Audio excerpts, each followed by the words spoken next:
Shalom, bienvenido a otro encuentro más. Tenemos hoy en nuestro episodio el fin de la gracia de Dios.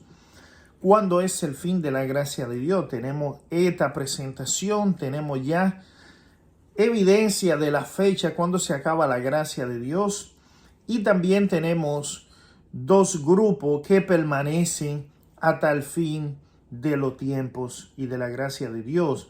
Como vemos en pantalla, ya vemos dos iglesias, ¿no? ¿A cuál de esos grupos pertenece usted? Es una pregunta que debe hacerse cada uno. ¿A cuál de esos grupos pertenece usted? Estamos viendo la iglesia de Cristo y estamos viendo la iglesia de Babilonia, la grande, la ramera, la madre de todas las rameras. Entonces, estamos viendo que hay siempre dos grupos, está el trigo y está la cizaña, está las ovejitas y está el cabrito. Entonces, estamos viendo principalmente que tanto el trigo como la cizaña llegan al final y solamente Dios remueve al trigo y entonces los ángeles se encargan de la cizaña. La cortan, la envuelven en manojo para quemarla. Entonces, vamos a estudiar algunos versículos que nos relatan nuestra situación espiritual y nos revelan qué somos nosotros, si somos qué, el trigo o cizaña, si somos oveja o somos cabrita. Entonces, ya como vimos aquí en pantalla, estas dos iglesias permanecerán hasta el fin, que nos representan a nosotros, el trigo y la cizaña. Para eso vamos a Efesios 4:30. Vamos a Efesios 4:30. Vamos a comenzar con Efesios 4:30. Mírenlo aquí donde tenemos Efesios 4:30. Y esto es muy importante. Esto es esencial, ¿no? Esencial. Mírenlo ahí. Dice, y no contristéis. Ahí lo dicen en bastante grande. Vamos a ampliarlo un poquito más. Dice, y no contristéis al Espíritu Santo de Dios, con el cual estáis sellados para el día de la redención. Y yo le pregunto, ¿estamos cerca del día de la redención? Claro que sí, estamos cerca del día de la redención. Dice, el 31 representa otro grupo. Aquí está Efesios 4:30, nos está diciendo de un grupo. Dice, no contristéis al Espíritu Santo de Dios, con el cual estáis sellados para el día de la redención. Eso es un grupo. Ahí hay un grupo. Pero aquí vemos, ahí mismo en Efesios 4:31, ahí usted lo está viendo, dice, el grupo número 2, 4:31, dice, toda amargura, enojo e ira, gritería, maledicencia y toda malicia sea quitada de entre vosotros. Ya podemos identificar dos grupos simple y sencillamente leyendo Efesios 4:30, 4:31. Simplemente y sencillamente Efesios 4:30 y 4:31 nos está hablando de dos grupos que siempre permanecerán hasta el final de los tiempos.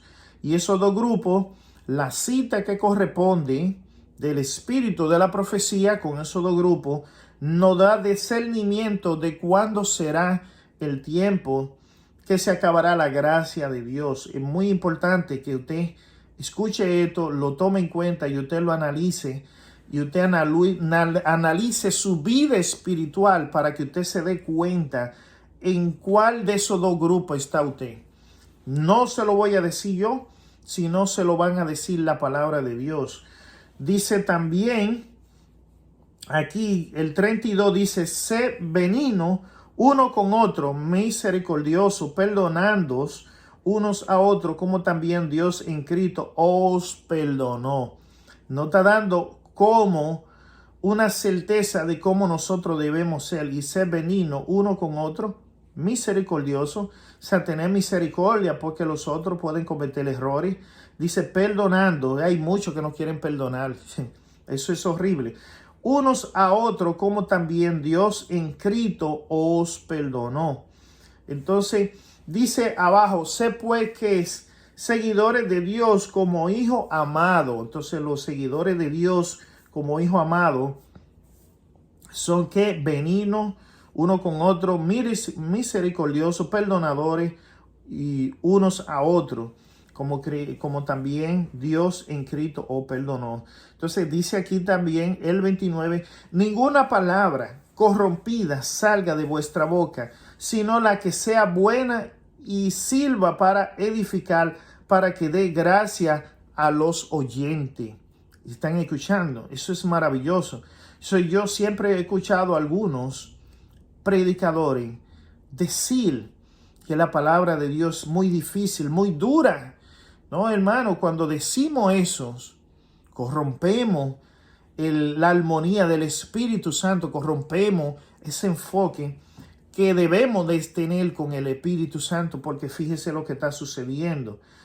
Si nosotros usamos palabras que como presentadores de la palabra de Dios nos avergonzamos de la palabra de Dios, decimos que son muy fuertes, que son muy malas, que son muy ofensivas, pues entonces nosotros contritamos al Espíritu Santo. Dice, ninguna palabra corrompida salga de vuestra boca, sino la que sea de buena y sirva para edificación, para que dé gracia a los oyentes. Y si un oyente me oye a mí decir, después de predicarlo, después de darle un sermón, no, que la palabra de Dios es ofensiva, es muy mala. Entonces, ¿qué edifico yo en la palabra de Dios? ¿Qué misericordia tiene el oyente de mí? ¿Qué recompensa puede tener o qué testimonio puede tener? Ninguna. Entonces, vamos a ver ahora en el espíritu de la profecía. Aquí está en Efesios 4, los versículos que estábamos leyendo. Vamos a ver ahora mismo la retórica del espíritu profecía que nos habla. Eso está en Apocalipsis 7, 1, 3 también, con Apocalipsis 16, 13, 16. Pero nosotros nos enfocamos en el versículo principal, que es Efesios 4:30. Usted lo puede ver ahí. Ahí dice Efesios 4:30. Entonces dice aquí, se está terminando el tiempo de gracia. Ya se está levantando reino contra reino. Ahí está la fecha. Se está terminando. ¿Cuándo se termina el tiempo de gracia? Cuando se levanten reino contra reino. ¿Y dónde nos está profetizando que se levantará reino contra reino? Mateo 24:7. Ahí Mateo 24:7 nos revela cuándo se levantarán reino contra reino. Entonces ya ahí se acabará el tiempo de gracia para el mundo. ¿Escucharon bien? Cuando se levanten reino contra reino, entonces ahí ya se habrá acabado el tiempo de gracias. Eso es muy importante porque hay muchos que no lo tienen pendiente, no lo tienen presente, y ya estamos viendo los vientos que están soplando concerniente a eso. Pero nos sigue diciendo, dice, los cuatro vientos aún son retenidos hasta que los siervos de Dios sean sellados. Y es lo que yo le he hablado a muchos, que el Espíritu Santo se está derramando, pero no se está derramando en alguna persona, porque algunas personas son orgullosas, están llenas de su yo propio, de su ego propio, y el Espíritu Santo no puede morar en ellos. Entonces dice aquí, entonces los poderes de la tierra unirán su fuerza para la última gran batalla, cuando cuidadosamente debiéramos aprovechar el corto periodo de gracia que nos queda. Review en Herald, página 27, párrafo 8, párrafo 11, 1900, escrito eso y está. Entonces ahí estamos viendo cómo la palabra de Dios nos está especificando y está siendo específica y nos está dando un tiempo de que la gracia de Dios va a estar. Y entonces cuando se levanten naciones contra naciones, reino contra reino, ya los cuatro vientos, los cuatro ángeles que están sosteniendo los cuatro vientos se habrán ido y habrán dejado ya que suceda lo que tenga que suceder. Y los acontecimientos que están dándose no están advirtiendo de eso, no están hablando de eso. Vamos a ver la segunda cita ahí mismo. Dice, la parte de abajo dice, mire, precisamente dice, ahí está, precisamente dice, fíjese bien, ahí está, precisamente, antes que entráramos en el tiempo de angustia, escúcheme bien, antes que entráramos en el tiempo de angustia, ¿cuál es el tiempo de angustia? Cuando se levante el anticristo, cuando sea ya el tiempo de los 42 meses, los 3 años y medio, dice, todos recibimos el sello de Dios viviente, pero ¿quiénes somos todos? Todos los que estamos en el Espíritu, porque los que estén en la carne no van a recibir el sello de Dios viviente. Es lamentable. Yo se lo digo ahora, le estoy hablando a través de mi voz, pero le está hablando el Espíritu de Dios, le está hablando Jesús, señores. No va a derramarse el Espíritu Santo sobre personas que tienen la carne, va a ser personas que tienen el Espíritu. Si usted no tiene una relación con el Espíritu Santo, sobre usted no se va a derramar el Espíritu Santo, la lluvia tal día no se va a volver a derramar. Tiene que tener una relación con el Espíritu Santo. Usted tiene que tener un encuentro con Jesús. Usted tiene que Jesús hablarle. Usted tiene que Jesús decirle, mi hermano, mi hermana, si no, sobre usted no se derramará el Espíritu Santo. Si ya no se ha derramado en la lluvia temprana, no se va a derramar. Entonces usted tiene ese tiempo de gracia antes que los vientos sean soltados y las naciones se levanten una contra otra. Y ya estamos viendo los tiempos que están cayendo para eso, señores. Los tiempos están agobiándose para eso. Los tiempos se están enfrentando para eso, señores. Y es importante que entendamos y comprendamos hacia dónde nos llevan los tiempos. No, somos ciegos, tenemos ojos, vemos, pero somos ciegos frente a los acontecimientos que el mundo está planteando, señores. Ya viene el RIAID, ya viene en el Reino Unido, se está forzando a que todos sean marcados con un chip, que el que no lo tenga no pueda trabajar, ni comprar, ni vender. Estamos viendo que ya toda esa fuerza está empujando. Y nosotros lo que debiéramos de estar es buscando la presencia de Cristo, la presencia del Espíritu Santo, y no estamos buscando eso. Lo que estamos buscando es contender, lo que estamos buscando es saber más que el otro, lo que estamos buscando es lucir más que el otro, y eso no es de Dios, eso es de Satanás. Fíjese lo que dice. Precisamente antes que entremos en el tiempo de angustia, todos recibimos el sello de Dios. Entonces vi que los 4 ángeles dejaron de retener los 4 vientos, y vi hambre, pestilencia, espada, naciones se levantaron contra naciones, y el mundo entero entró en confusión. Eso está en el libro de Estal, míralo ahí. En el libro de Estal está eso. Es interesante, ¿no? Dice la parte de abajo, todo el mundo está trastornado. Obvio. Dice, las naciones están airadas y se están haciendo grandes preparativos para la guerra. Una nación está conspirando con otra y un reino contra otro. Yo le pregunto a usted, ¿está sucediendo eso? Póngase a analizar. Vea la noticia. Vea la televisión. Dios no lo va a castigar por ver una noticia, ver una televisión. Eso no es pecado. Vea la noticia y entérese de lo que está pasando. Mire, vela y orá para que no entre en tentación, dice la palabra de Dios en el libro de Mateo. Entonces estamos viendo el tiempo ya se está cortando. El tiempo está corto, señores. La gente no quiere entender eso. Dice la palabra de Dios, una nación está conspirando contra otra. ¿Está sucediendo eso? Sí. Y un reino contra otro. Sí.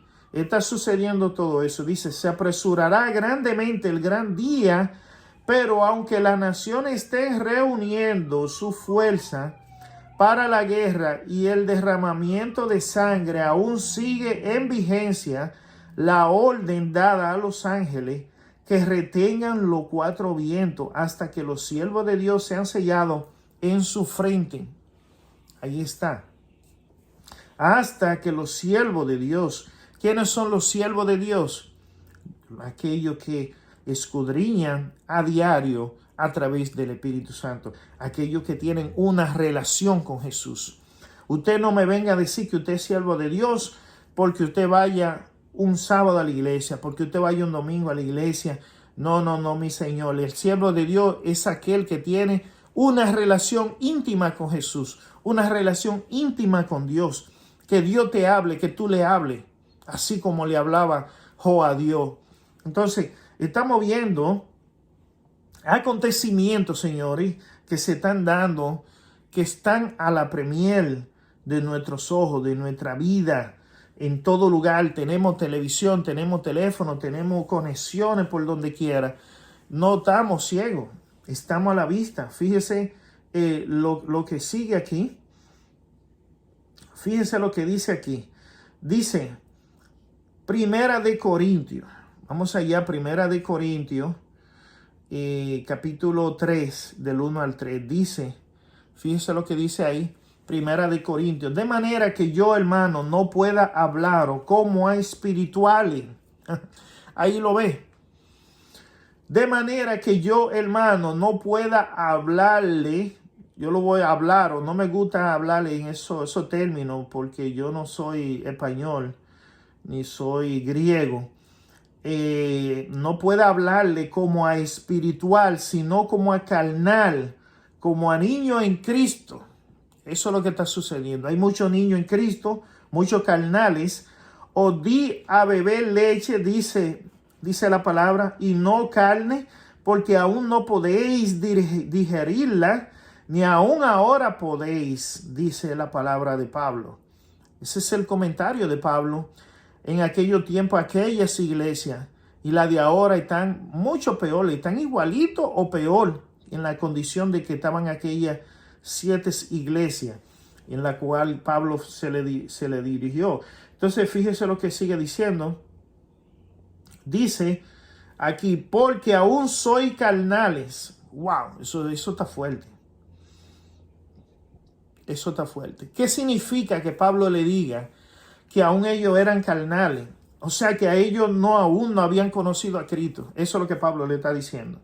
Porque aún soy carnales, pues habiendo entre vosotros celos, contienda, divisiones. ¿De qué fue que yo hablo ahorita? De que hay dos grupos. Y hay un grupo que es espiritual, pero hay otro que es carnal. Cuando hay celos, contienda, divisiones, dicen, no soy carnales, andáis como hombres.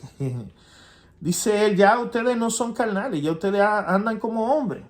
Entonces, ahí estamos viendo de que la palabra de Pablo se expresa así mismito como está en la Biblia. Sí, déjenme darme un trago de agua, ¿no?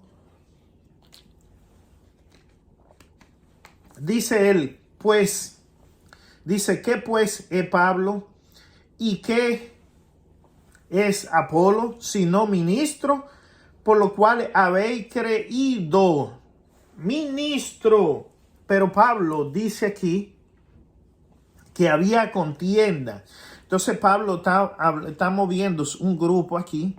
Está diciendo, porque cuando uno dice yo soy de Pablo y otro yo de Apolo, no soy carnales, pues es Pablo que es Apolo, sino ministro, por lo cual habéis creído, y eso según lo que a cada uno ha conocido el Señor.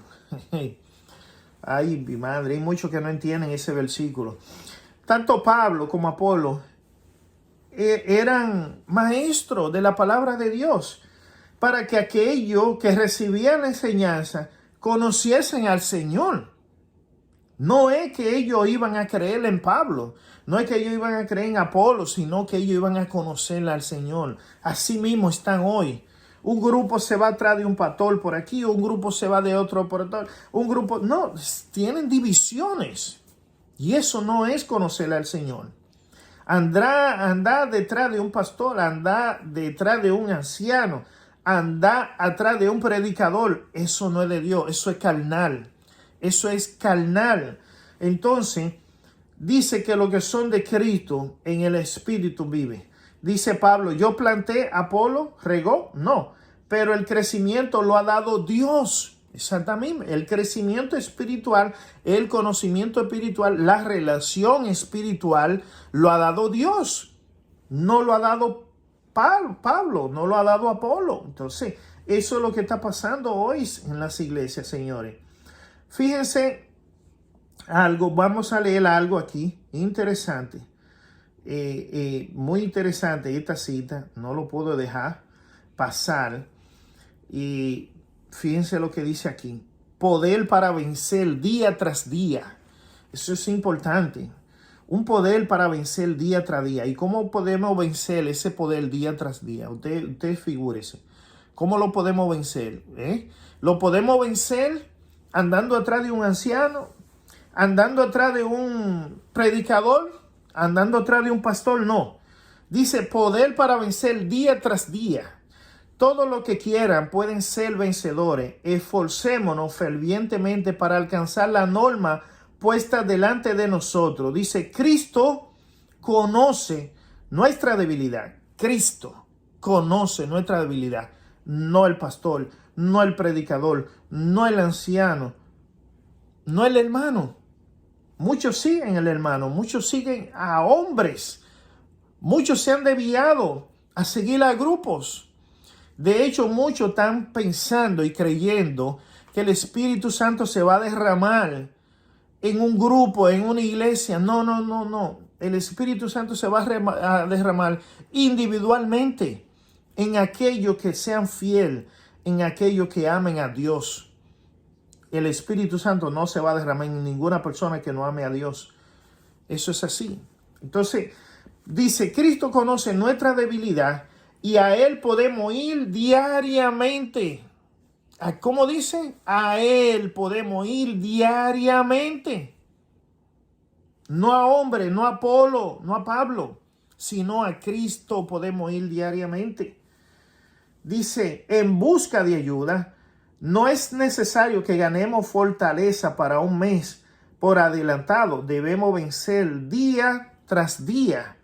Mensaje Selecto, página 28, escrito en el 1886.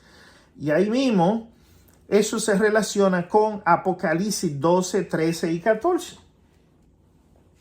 ¿Qué nos dice Apocalipsis 12, 13, 14? Mira lo que nos dice aquí. Aquí lo tengo. Dice, porque no lo copié ahí. Dice 14, 13 y 14. Y cuando vio el dragón que había sido arrojado a la tierra, persiguió a la mujer que había dado a luz, había dado al hijo varón.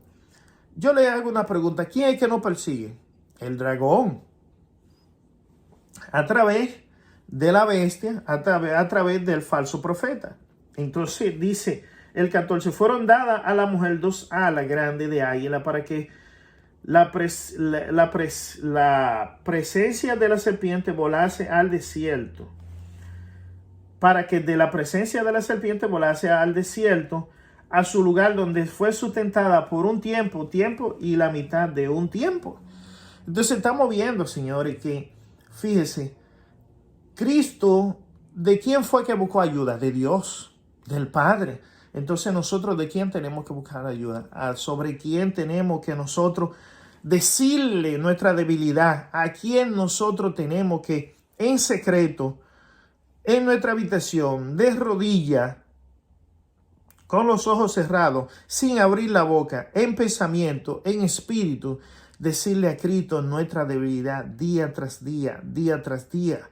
No es a Pablo, no es a Apolo, no es al anciano, no es al maestro, es a Cristo. Porque ningún hombre puede hacer por usted, ningún siervo puede hacer por usted, ningún hermano puede hacer por usted. Solamente Cristo es el único que puede hacer por usted. Entonces, estamos viendo aquí que lo mismo que le pasó a esa mujer, le fueron dadas 2 alas grandes. Así mismo Cristo le va a dar 2 alas grandes para que usted pueda resistir, usted pueda volar y usted pueda conocer a la verdad. Dice la palabra de Dios, conoceré la verdad y nos hará libre. Hay mucha gente que no conoce esa libertad. Eso dice, el secreto del triunfo sobre el pecado. Wow, el secreto del triunfo sobre el pecado. Nos convertimos en vencedores, ayudando a otro a vencer por medio de la sangre del Cordero y la palabra de nuestro testimonio. Ahí está. Y la palabra de nuestro testimonio. Ahora yo entiendo por qué el testimonio mío le molesta a muchas personas. Yo me he ganado entre los templos y ¿cómo que se dice? Y los templos y las congregaciones, enemistades, por el testimonio que yo he dado. Dicen por la sangre, por medio de la sangre del Cordero y la palabra de nuestro testimonio, o sea, de lo que Cristo ha hecho en nuestra vida. Dice, la observancia de los mandamientos de Dios producirá en nosotros un espíritu obediente. ¿Cómo es? La observancia de los mandamientos de Dios producirá en nosotros un espíritu obediente. ¿Cuánto desobedecen los mandamientos de Dios? ¿Cuánto violan el sábado? ¿Cuánto compran el sábado? ¿Cuánto hacen desorden el sábado? Y ellos lo que dicen, Cristo me va a perdonar. Cristo es amor. Dios es amor. La Biblia lo dice. No, mi hermano, no juegue con el Espíritu Santo. No juegue. No juegue. Dice, la observancia de los mandamientos de Dios producirá en nosotros un espíritu obediente y Dios puede aceptar el servicio que es hijo de tal espíritu, Carta 2:36, míralo ahí, detrás de mí. Eso es así. No es como usted cree que usted fue el sábado a la iglesia y ya es hijo de Dios. No, usted se equivocó. El sábado es el sello de Dios, pero hay una observancia de todos los mandamientos de Dios. Y con solamente violar uno, usted tumba los otros mandamientos que hay. Todo. Entonces dice aquí, la maligna obra maestra de Satanás, los que aman a Dios y guardan sus mandamientos, son lo más detestable para la sinagoga de Satanás y los poderes del mal. Manifestarán su odio hacia ellos hasta lo máximo posible. Que si lo he visto y lo he vivido en carne propia, es como que 2 y 2 son 4. Dice Juan previó el conflicto entre la iglesia remanente y los poderes del mal. Y dijo, el dragón se llenó de ira contra la mujer y se fue a hacer guerra contra el resto de la descendencia de ella, lo que guardan los mandamientos de Dios y tienen el testimonio de Jesucristo. ¿Cuánta gente aborrece el testimonio de Jesucristo? Lo aborrecen y aborrecen al que lo habla y lo predica. Parece que les repugna del estómago para afuera. Dice, la fuerza de la tiniebla se unirán con los seres humanos que se han entregado bajo el dominio de Satanás. Ahí está el otro grupo. Los que guardan los mandamientos de Dios y tienen el testimonio de Jesús es un grupo. Y dice, la fuerza de la tiniebla se unirán con los seres humanos que se han entregado bajo el dominio de Satanás y serán revivida la misma escena que se vivieron durante el juicio, el rechazo y la crucifixión de Cristo. Ahí está. Va a haber contienda en los templos, en las congregaciones, por el testimonio que damos de Jesús, por la relación que tenemos con el Espíritu Santo, por el espíritu de la profecía. Va a haber contienda y va a haber guerra contra todo eso. Y usted sabe en qué grupo usted se encuentra. Yo no tengo que decidir en cuál grupo usted está. Ahí lo dice, claramente ahí lo dice, en qué grupo está usted y en qué grupo estoy yo. Eso es fácil de distinguir ya con los versículos y la cita bíblica que yo le he dado. Usted reconoce en qué grupo usted está y a qué grupo usted pertenece, sencillamente. Entonces, fíjese otra información más que tenemos aquí, muy interesante Vamos al libro de Job.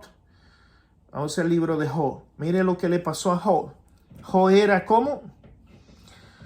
Job era recto, limpio y fiel a Dios en gran manera. Mas sin embargo, Job no conocía a Dios. Ojo con eso. Porque hay muchos que tienen mucho conocimiento. Hay muchos que son muy espléndidos con la cosa de Dios en el templo. Hay muchos que son supuestamente fieles a Dios, pero no conocen a Dios. Fíjese, para que usted vea lo de Dios. Dice, y respondió Job a Jehová y dijo, yo sé que todo lo puede y que no hay pensamiento que se esconda de ti. Ahí está. Y quieres que lo ponga un poquito más grande. Fíjense, ahí está más grande. Dice, ¿quién es el que oscurece el consejo sin conocimiento? Por tanto, yo hablaba lo que no entendía, cosa muy maravillosa para mí que yo no sabía. Oye, te ruego y hablaré, te preguntaré y tú me enseñarás. Esa es la humildad de Job. De oída te había oído, mas ahora mis ojos te ven. O sea, Job, Dios se le hablaba por oído, pero cuando él vio a Dios, que Dios se le mostró, su semblante cambió. Job tomó otra dirección. Job entendió lo infinito de lo infinito.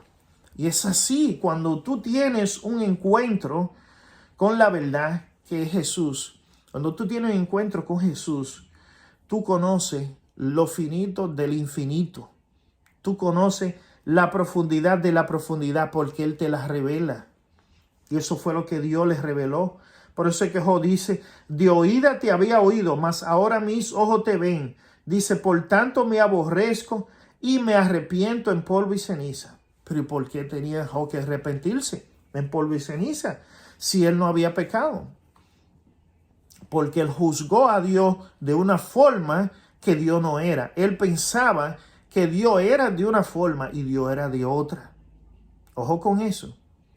Que hay muchos que han estudiado y creen que Dios es de una forma y Dios es de otra. Muchos han estudiado hasta la teofanía, le dice que Dios es así, que ellos estudian lo profundo de Dios, que ellos son doctores. No, mi hermano, el único que estudia la profundidad de Dios es el Espíritu Santo. Y solamente con un encuentro personal con Cristo podemos saber y reconocer y conocer al verdadero Dios y entender al verdadero Dios y comprender al verdadero Dios solamente con una forma. Entonces dice Job, y aconteció que después que habló Jehová esta palabra Job, Jehová dijo a Elifaz temanita, mi ira se encendió contra ti y tus dos compañeros porque no habéis hablado de mí los retos. O sea, no conocían a Dios. Cuando no se conoce a Dios, personalmente tú no vas a hablar los retos de Dios. Tú te vas a ir a una teoría, a la teoría de la Biblia y vas a juzgar por ahí y vas a interpretar, que es lo que muchos hacen, interpretan a su condición, a su testimonio y dicen, no, porque Dios es así, ya, pum, lo acomodan a su condición. Y muchas veces lo acomodan a su pecado, lo acomodan a su vida y somos nosotros que tenemos que acomodarnos a la vida de Dios, al estilo de Dios, a la condición de Dios, no Dios acomodarse a la condición de nosotros. Entonces, por eso fue que ellos hablaron mal de Dios, porque ellos no conocían a Dios. Ellos tenían una idea de quién era Dios. Pero dice el Señor, porque no habéis hablado de mí los retos como mi siervo Job. Ellos no hablaron los retos como Job después que conoció a Dios. Entonces estamos viendo, hermano, cosas impresionantes de la palabra de Dios. Entonces el tiempo se está cortando, señores. Miren lo que se aproxima. Dice aquí, fíjense lo que dice aquí, esto es muy importante que lo leamos. La frase que menciona Job dice, me arrepiento de encontrarme. No es exactamente la frase correcta en Job 42:6. Es por tanto, me aborrezco y me arrepiento en polvo y ceniza. Job dice esto después de que Dios le habla desde el torbellino, reconoce que ha hablado cosas que no entendía y que ahora al ver a Dios se arrepiente de su queja y falta de conocimiento, porque mírenlo ahí. Job se quejaba sobre Dios. Dice, subiré y le preguntaré y le diré a Dios esto y por qué aquello. O sea, pidiéndole respuestas a Dios. Entonces, dice el discurso de Dios, después de su largo sufrimiento, Dios se aparece a Job y le dice, le cuestiona, recordándole su propio poder y la vastedad del universo. Dice, la respuesta de Job se humilla ante Dios reconociendo su propia ignorancia y que solo había conocido a Dios de oída. Y eso es lo que muchos conocen a Dios de lectura. Ni siquiera de oída, ni siquiera de oído lo conocen, sino de lectura. Y ya hacen un prejuicio, ya hacen una confirmación. No, yo conozco a Dios, Dios es así, Dios es... No, mi hermano, hay que conocer a Dios personalmente, íntimamente, físicamente, visualmente. Y del tacto también tocarlo, que Él te toque y tú lo toques. Ese es el verdadero conocimiento de Dios. Ya cuando tú tienes ese conocimiento acerca de Dios, pues entonces otro gallo cantará, como dicen en mi país, otro gallo cantará. Pero mientras tanto, Job solamente conocía a Dios de oída. Hay muchos nada más que conocen a Dios de lectura, no lo conocen en espíritu y en verdad. Entonces ya, mire, se acerca rápidamente esa ley, son del lado. Ya eso lo están apresurando, señores. Eso ya está llegando porque ya se está a punto de levantar naciones contra naciones. Y cuando se suelten esos vientos, después que se suelten esos vientos, ¿qué viene? Vienen estos, señores. Mucha gente dice que va a venir primero esto. Yo no lo creo que venga primero esto, porque tiene que darse aquello primero. El anticristo vendrá con un nuevo gobierno después que se devaste todo, después que se destruya todo. Entonces viene con un nuevo gobierno. Ya están muchos grupos, de hecho están cogiendo en honor a Charlie Kirk, están cogiendo esto del Sunday World Cheese and Business Closing, están cogiendo esto para promocionar ese día, pero después que él murió, porque antes de él morir, él glorificaba y alababa al sábado. Mírelo ahí. Mírelo ahí. Ahí dice Charlie Kirk and the Sabbath Rest, al descanso sabático. Mírelo ahí. Remembranza en el día del sábado. Mírelo ahí. Entonces, ahora como él murió, cogen a la esposa, la manipulan para ellos contrarrestar. Y es lo que yo le hice en un video, de que este hombre se metió en peligro en hablar de algún asunto y de saltarle el sábado. ¿Qué decía la cita de saltarle el sábado? Que vamos a ser perseguidos y matados por exaltar ese día. Entonces este hombre es un peligro público para el otro grupo, las rameras, cuando yo le presenté al principio. Es un peligro. Entonces mira, ahora están haciendo honor, pero después que ya está muerto. Antes, cuando él estaba vivo, él le hacía honor al sábado. Ahora ellos están haciéndole honor al domingo en nombre de él. ¿Están viendo? Entonces esas son de las cosas que nosotros tenemos que aprender, señores, porque los tiempos se están acortando. El tiempo es corto y ya la venida de Cristo es inminente. Así que busquemos a Cristo en espíritu y en verdad. Busquémoslo con todo nuestro amor. Confesémosle nuestra falta para que Él nos revele en dónde nosotros estamos fallando y qué nosotros tenemos que hacer. Pregúntele, háblele que Él es bueno y Él es fiel para contestarle. Pero usted tiene que tener ese acercamiento con Él. Usted tiene que tener esa relación con Él. Así como la tenía Job con Dios, así también usted la puede tener, porque así la tengo yo. Shalom, que el Hashem derrame su Espíritu Santo sobre todo aquellos que en verdad lo aman y guardan sus mandamientos. Así que hasta la próxima. Que el Hashem lo bendiga. Shalom. Bendiciones.